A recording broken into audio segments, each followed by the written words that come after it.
Operacioni i fundit i policisë së shtetit kundër celulave të mashtrimit elektronik nuk është thjesht një aksion rradhe, por paralajmërimi një stuhie që pritet të godasë themelet e këtij biznesi kriminal.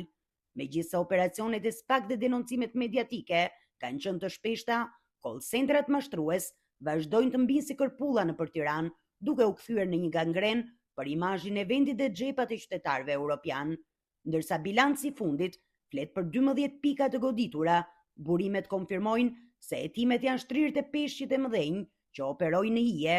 Këto struktura nuk janë thjesht zyra pirate, por organizata të mirëfillta që qarkullojnë 10 miliona euro çdo muaj, duke përdorur skena komplekse të investimeve fiktive në bursa dhe kriptomonella.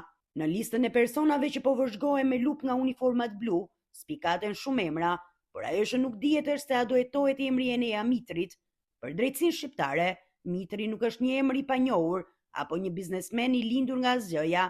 E kaluara kriminale e tij, në vitin 2016, ai së bashku me Taatin ra në prangat e policisë si të dyshuar për përfshirjen në trafikun e lëndëve narkotike. Metamorfoza sot ai ka ndërruar profil, duke u renditur si një nga bosët kryesor të një perandorie financiare të ndërtuar mbi mashtrimin, nga rrugët e trafikut të drogës te zyrat luksoze të call centrave. Rrugëtimi i Mitrit duket se po shkon drejt një tjetër përballje tjetër, ndërsa autoritetet po mbledhin provat për xhiron maramendse të parave. Mbetet për të parë nëse ky aksion do të jetë goditja përfundimtare për oligarkët që po zhvatin Europën nga zemra e Tiranës, dhe për më tepër, nëse Mitri do të jetë një nga shumë emrat e goditur nga hetuesit.